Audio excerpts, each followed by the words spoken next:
Hello, beautiful soul! Welcome back to my channel. This is May Chang. I'm from Japan, Kabayan. Cancer, this reading is for you. January 12 to... Teka lang, parang hindi ayos yung ano ko. January 12 to January 18, 2025. Maraming salamat po na sa mga subscriber, new subscriber, cross-watcher, at sa mga bagong pasok dyan. Welcome na welcome kayo sa bahay ni Ate Aimee. Salamat kayo sa nakataba ng puso ninyo mga comments. At sa mga nagpa-personal reading, maraming salamat po. Kung gusto niyo na energy, nihingal ako kasi bumaba ako. Yun lang, gusto niyo makuha natin all the details para sa personal reading ay nasa baba ng video na ito. General reading tayo ha.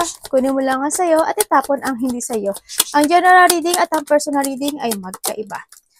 Paki-research na lang din ang mga meaning ng vice versa, general reading, personal reading, para hindi kayo maligaw sa ating reading. Kung hindi naman nag-resonate sa iyo at hindi nangyari, ibig sabihin hindi nyo energy ang ating nakukuha.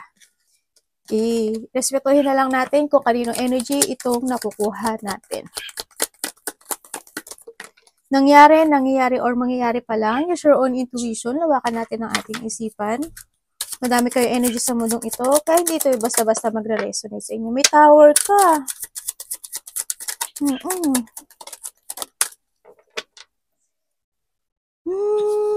Kuha tayo ng angel mo. Angel number, maaring itong mga repeating number na to, nakikita nyo na talaga siya, no? We have the 2-2. Alignment, okay? It's time to align, ano? Paano man yan? At saan man yung parte ng aspeto ng buhay mo. We have the great great blessing. Ito yung sinasabi, di ba? Sabi nyo, 666 is a bad, Hindi, sabi ko nga, ano nga yan eh? Blessing yun. Yung paniniwala, siguro isa iba-ibang aspeto ng paniniwala, 666 is a great blessing. Yan. And there's a self-love, boundaries, needs, good vibes, wisdom, understanding, letting go. Okay. Nurture yourself. Alagaan mo yung sarili mo. Your needs, desire, and boundaries. Let go of things that are weighing you down. Make space for something meaningful and expand your spirit to all area of your life. That big love, opportunity, or job need to squeeze in somewhere. Kailangan mo talaga is align. Mag-align ka. No? Kailangan mo na may mga dapat kang i-let go. Ganyan. May mga dapat mo i-accept dito. Pero nasa sa'yo. Tingnan natin. December. Hindi ko alam kung ano meron sa December. Tama, dito ka sa shark ko, di ba? Ibig sabihin, nakatingin ka sa nakaraan, may mga situation na hindi mo pa nalilet ko talaga. Di ba? At mga sitwasyon na hindi mo pa na-accept or naiintindihan. Ganyan. Kaya siguro nandiyan si shark. Yan na, take care of there will be a loss, material or wealth. Yan. Ingat ka either to your blessing o kaya sa yung sarili, sa sarili mo, sa pera mo. Any situation, ganyan. You have the December, this is a 1 year, no? Maaring 1 year, December, maaring 12 days, 12 weeks, ganyan. Or itong December na to is maaring birthday na mga malalapit mo sa puso. I have the mole, someone extremely star, may matigas ang ulit dito at hindi siya willing na magbago. We have the career, eto na yun, no? Diba? Sinasabi dito na you need to understand kung ano yung mga, halimbawa sa career mo, kung ano yung mga gusto mong gawin, ganyan. Kung titignan mo siya, di ba, meron siyang plan. Ibig sabihin, if you do things or magsiseryoso ka sa isang bagay, yan, there's a growth. Ganyan. Kumbaga, dito rin yung pag-aalaga, no? Dito rin yung pumapasok dito, na pag-aalaga sa sarili mo, pag-aalaga sa karelasyon mo, o sa career mo, ganyan. Yan. Yung iba sa inyo, may marami kayo sigurong gagawin. Maaaring ito na yung great blessing, a career. Baka iba sa inyo may mga work. You are a highly thought of. Ito na yan. Baka ito yan si shark. Ay, may mga broken ring. Parting of the way in either romance or a business. Okay, ibig sabihin, may mga pangako na napako, sa nakita ko dito. Or mga situation na hindi na kayang gawin, no, dito. Kaya kailangan mo talaga na i-let go na lang yung mga bagay na yun, no? Kaya dito, kumbaga, try to focus for a new. Kung tignan mo siya, di parang ano siya, wala pa siyang laman, ano lang siya plant. Kumbaga, it's time to let go and it's time to align yourself sa gusto mong mangyari sa buhay mo. Kumbaga, itong ano to is, kasi hindi na mabubuo eh. Ang gagawin mo lang ngayon is mag-move on. Diba? Yun ang pinaka-the best. You have the 16, maaaring mga birthday nyo yan, edad nyo. 16, 17, 19, 27. O baka mga lucky number nyo yan, di ba? Okay. We have the sun, ito yung mga hiling, no? Yung mga hinihiling ka na sa taas, ganyan. We have the Sagittarius, Capricorn, and Libra. Okay, dito yung mga hinihiling mo, when you wish come true mo sa taas. Andito yung may mga sitwasyon na may mga dinidesire ka na makamit, no? May mga sitwasyon na gusto mo ng panindigan this time. So, nakikita ko dito, or gusto mo na siyang ma-achieve kasi we have the stork din, di ba? Andito na yung may mga uumpisahan ka ata dito, no? Andito na yung paglaya sa isang sitwasyon mo, sa buhay mo, na may didesisyon ka na umpisahang muli. Baka ito yung work mo, o kaya you're in a sadness situation, o hindi magandang sitwasyon, maaring yun na, no? Pero kailangan mo rin mag-action, syempre. Wala namang babaksak na bunga na hindi mo sinusungkit, di ba? You need to move on din. Kaya nga letting go nakalagay dito. Kasi why? If you letting go something, or the old version of life, or the old version of you, o yung mga decision making mo na dati is kung magbago ka at ilelet ko mo, change mo yun, yes, there's a great blessing coming to you. Kumbaga, wag kang tumutok kay broken ring, diba? Yung mga needs na hindi naman natupad, wag mo nang anuhin yun. It's time to move on, it's time to structure, diba? Yun ang pinaka-the best, no, sa nakita ko dito. Kumbaga, wag kang maging tower na parang wala kang magawa, ganyan, diba? Parang, kasi ganito, ganyan, kaya I need to delay. Hindi din makakagood sa inyo yon, di ba? Pero it's up to you, it's up to you. Kailangan mo kasi is alignment this time. Di ba? Kailangan mo maging responsibility or don't be delay. Tandaan mo, you are the authority of your life. Di ba? Kailangan yung mga challenge na yan is makakamtan mo, ay malakpasan mo. Di ba? Kumbaga, handito ka, you need to trust to your intuition, parang handito ka sa ano na wala kang magawa, limit lang kasi, I have a limitation, ganyan. Para may boundaries sa'yo. So, nakikita ko sa'yo dito, no? Kailangan din sa'yo is structure, kumbaga, structure and discipline, ganyan. Commit yourself in a new you, or commit yourself sa pagbabago, no? Sa nakita ko dito. Pas pinaka-good yun. Nagkakaroon naman na, it's time to change din kasi nandito siya, ba't naman dyan yan? It's time to change, no? Kailangan mo talaga. It's time to change, it's time to transform. Nakikita ko dito. Huwag ka maging tower. May sinasabi dito na ano, hindi ko alam kung documents, papers, something building, bahay ba, authority, parang ganun. Or government. May ganun ako nakikita. Either may related sa'yo yun, so nakita ko dito. Nakikita ko yung ano yung may taong matigas sa ulo. May tao na maigo. There's an ego and loneliness ako nakikita sa iba sa inyo. Kaya andito rin si Bao, tsaka andito rin. Ito, di ba, sabi ko sa'yo, may matigas din ang ulo. And then also, maybe you will receive, parang may marireceive ka na letters, messages, ganyan, news. Yan. Sabi ko kanina, di ba, documents, ganyan. May mga susulatan ka ata, hindi ko alam in what way, ganyan, parang may mga pagsusulat, may marireceive kang information, or may iisipin ka, and then yung iba sa inyo is communication ito, no? Ako nakikita. Tingnan natin. Para kay Cancer. Baka may makikipag-communicate sa'yo. Then you will receive a good news, ganyan, di ba? You will receive something, blessing, di ba? So, ano man ito. O kaya yung mga hinihiling mo, maaari ibigay na ni universe sa'yo. Parang may papasok na pera sa'yo, Cancer. Yung iba sa inyo, new job, new work. There's a new beginning sa'yo no? Para kay Cancer. Merong tao na makikipag-collaborate sa'yo o may tao na makikipag-dealing. I don't know, siguro dahil ito sa pera or trabaho. Parang may dealing, mag-share ata ikaw ng goals sa kanya o ng problema or something, situation. Yan. Ay.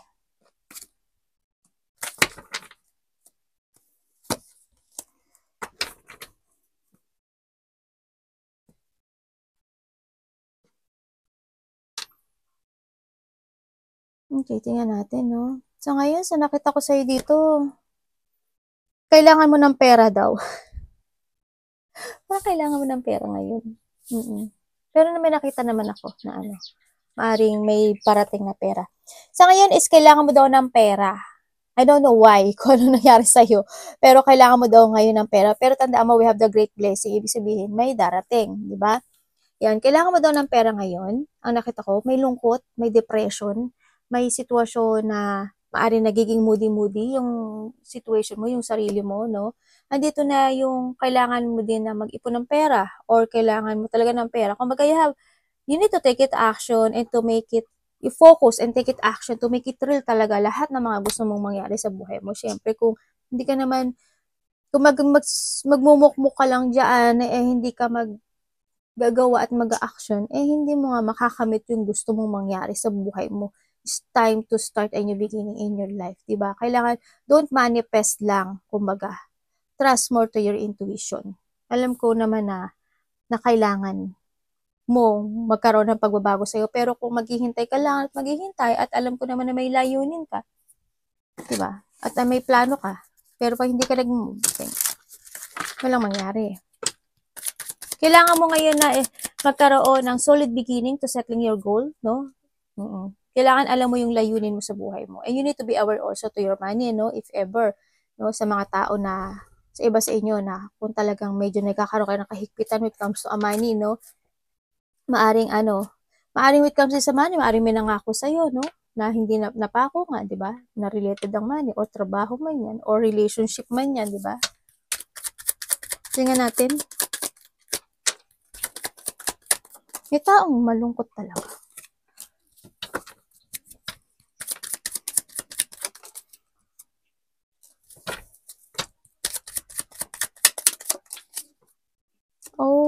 Oh. Parang ang laki ng problema niyo sa pera ngayon. The devil, You need to take it action, Nandito ka sa sitwasyon mo na, yes, you have an idea sa mga goals mo o may mga plano na ako nakikita sa iyo dito. Pero ang nakikita ko sa iyo is, bakit ulo ko sa'yo? Parang you're stuck. Oo, parang you're stuck. Nandito ka sa sitwasyon mo na nai-stuck ka. Nandito ka sa sitwasyon mo na hindi ka makakilos. Parang ganyan. O may tao na hindi makakilos. Ganyan. Parang there's a lack of success. Ako nakakita sa'yo. Pero you're trying to recover or you're trying to overcome yung sitwasyon na ito, no? Either to your love life, either to a money, or either to a relationship. Kung ano mang situation na meron ka sa ngayon, no? Sa nakita ko dito. Pero try your best, no? Pero stagnant ang nakikita ko sa'yo, no? Nagkakaroon ng poor decision o hindi ka talaga makapag-desisyon kasi hindi ko nakikita yung movement mo. It's up to you to make it happen. If you want to change talaga sa buhay mo, nasa sa'yo to, kumilos ka. Kailangan sa'yo is a positive motion. Yung iba sa inyo, hindi ko alam kung ikaw or may person kasi ako nakikita na maaring wala siyang trabaho or wala siyang ipon na pera. No, ako nakikita dito. May tao rin ako nakikita na, we have the devil. May tao din ako nakikita dito na may hospital. Ako nakikita. Hindi ko alam kung in what way. Siguro siya. Kasi may nagpapa-hospital ba? May nagpapa-doktor ba? O may nagkakaroon ng rehabilitation? Ako nakikita dito. Pero may tao na, bakit may tao na may gumagawa ng masama May taong gumagawa ng masama. Related ang money. Hindi ko alam kung ikaw yon or someone. Ganun. May ano siya, parang baka iniisip mo to ha. Huwag ka mag-iisip ng ganito. Sabihin ko sa iyo ha. May tao dito na at this time daw, baka this week makaramdam din kayo na ano, no? Pagka-boring o kaya katamaran, ganyan, no? May tao dito, hindi ko alam kung nagsusugal siya or palasugal. Ganyan, hindi ko alam eh. Parang, there's a gamble or may nagagamble, may nagagambling, gambler, ganyan. Meron ako nakikita ganon. Meron din ako nakikita na tao na user. May tao na manggagamit, kumbaga. May tao na there's a corrupt, no? Alam niyo yung corrupt, di ba? Mga sinungaling, nababayaran ng pera, nasusuhulan. Yung mga hindi totoong tao, actually. Gagamitin ka at gagamitin ka as long as magagamit kayo na hindi gumagamit ng puso. Okay? Na maaaring gumagamit lang siya ng katawan. Maaaring gumagamit lang siya ng temptation. Okay? Mga ganun lang. O kaya sa iba is, kung haliwalay sa'yo doon, o kaya yung iba is, siguro siguro kung itong taon na to is ganun, di ba? Kung talagang gipit siya, di ba? Kaya wala rin akong masabi, wala rin akong magawa. Kung hindi siguro ganito, di ba? Pero wag naman sana. Pero kung ito yung karelasyon mo at ginagamit ka lang niya kasi wala akong nakikitang love, as in wala. No? It's more on siya, temptation or ganyan. A passion. No? Ingat pa rin sa nakita ko dito. Ilagaan niyo yung sarili niyo. Katinong hita ako. May unfaithful na tao ako nakikita dito. Unfaithful, there's an obsession, maring sa pera, o needs lang talaga niya ng pera. May tao kasi na wala ring pakialam. May tao walang pakialam, may tao na liar, may tao na dishonest, may tao na siguro they thinking for when it comes also sa iba is material. Sana hindi ito totoo. Sana hindi totoo. Sino man ito. Kung karelasyon nyo to o ikaw ito. Ibig sabihin may third party. Sa iba. No. Tingnan natin si Queen of Cups. Don't be stuck kung nasaan ka man ngayon, no? Kasi nandun doon, may nakikita rin ako yung tao na irresponsable o yung tao na hindi nagpapahalaga. O maaari ikaw, hindi ka nagpapahalaga doon o hindi ka pinahalagahan. Ganyan. Hope and no hope. May mga kaya pala dito si letting go. Kasi pag hindi ka nag-let go for something o hindi ka nagkaroon ng boundaries at hindi ka in a good vibes at hindi mo maintindihan na bakit nangyayari yung sitwasyon o na gaganap yung mga bagay-bagay sa buhay natin, walang great blessing na darating sa'yo. Kung hindi, pabaksak ka pa na pabaksak. Pero sana hindi mo to energy.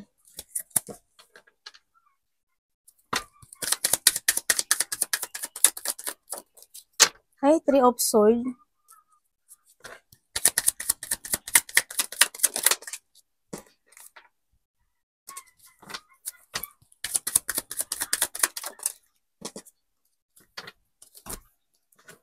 And then, mo have the Wheel of Fortune, no? Sa universe na, kumikilos. Pero kailangan mo kumilos. You need to decide, no? Sa nakita ko dito. Trust more to your intuition. It's time to make a new beginning. Nasabi dito. It's time to put some effort para magkaroon ng changes sa'yo. Sa ngayon, it's super emotions. Ang nakita ko dito, maaaring nagkakaroon or mayroon kayo pinagdadaanan na depression, may mga unhappiness, may mga pagkalito, ganyan. May mga sitwasyon na nagkakaroon, na may mga ina-avoid din kayo. Actually, parang may mga iniiwasan or you avoiding something. Ako nakikita dito. Maaring ang daming tumatakbo na question sa buhay mo, ay sa sarili mo. Nagkakaroon ka ng self-questioning this time and you are stuck talaga in your situation, ano? Sa nakita ko dito. And then, nandun nga, nagkakaroon mga dissatisfaction. Parang ang gulo ng isip mo. No, ang dami mong iniisip. Actually, naguguluhan ka. Nagkakaroon ka ng choices sa buhay mo. No, parang nandito ka sa sitwasyon mo na naghihintay ka ng sign to change or naghihintay ka ng matapos yung mga sitwasyon mo this time sa nakita ko dito. Magulo isip mo, may mga iniilusyon ka, may mga dinidaydream ka, may mga pinapantasize ka, or you have a wishful thinking, no? To move forward. Kailangan mo talaga mag-move forwards. Bakit kaya may nakikita ko dito na ano? Someone wearing a mask? Parang ganun, or may tao talaga na nagkakaroon siya ng choices in life. May tao din ako na nakikita na nagiging tanga. Promise. May tao nagiging tanga. May tao na may katigasan o may kahigpitan. May tao na naghahari-harian. Matigas yung ulo o may kalupitan. Ganyan. Parang may tao rin dito ako nakikita na gustong lumayo o may paglayo or gusto niyang humiwalay. May paghihiwalay o naghihintay ka na sana matapos na yung nangyayaring sitwasyon sa buhay mo. You need to give some effort, and to move on. Kailangan mo dito na pagtibayin yung iyong loob. So, nakita ko dito, to move forward to your future. Kailangan kontrolado mo kasi rin yung emotions and kumbaga para ka nagda-drive, diba, ng wheel, ng sasakyan. Kailangan alam mo yung direction mo. Ganun. Kailangan matapang ka. Diba? And you need to focus. Kailangan may pupukusan ka. Kasi halimbawa, hindi ka nakapokus sa nagmamaneho mo, may mababangga ka, may masasaktan. Yun ang nakikita ko dito. You need to give some effort to something. Don't focus to an emotions or to stuck yourself. Kasi sinasabi naman kasi sa'yo dito the universe is always giving you or offering you an opportunity, o mga new opportunity. Kaso parang hindi mo ata daw napapansin yun. Parang siguro busy ka lang, not willing to let go ka sa mga interest mo ngayon, kaya hindi mo lang din re-receive yun. No, maaring hindi ka nakakapag-trust sa intuition mo rin, di ba? Kaya ganun, maaring nare-reject mo siya or hindi mo siya pinapansin. Or maaring nandun yung maaring balikan na lang kita. Parang you're stuck in something. So, nakita ko dito. Nai-stuck ka talaga. Parang nandun yung na-hold back ka to chase to your best version na kailangan mo talaga kasi you have a wisdom na i-let go yung mga bagay. Good vibes lang din, ganyan. Kailangan self-love, alignment and self-love. Or vice versa. Matong card ko. Puro beginning to The Wheel of Fortune.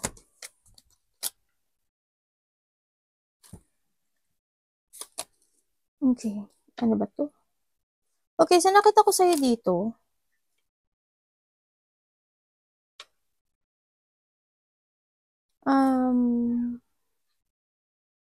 There's an idea ako nakikita sa'yo, no? There's an idea ako nakikita sa'yo na mga gusto mong gawin, no?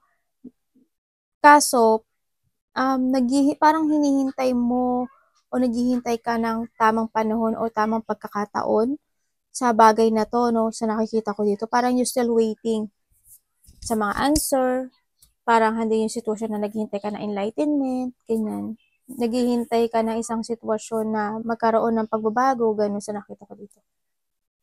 Parang hindi ko lang alam kung ina-analyze mo siya o nagkakaroon ka lang ng practicing or nagkakaroon ka ng thinking of strategizing sa mga paplanuhin mo this time. Ganun.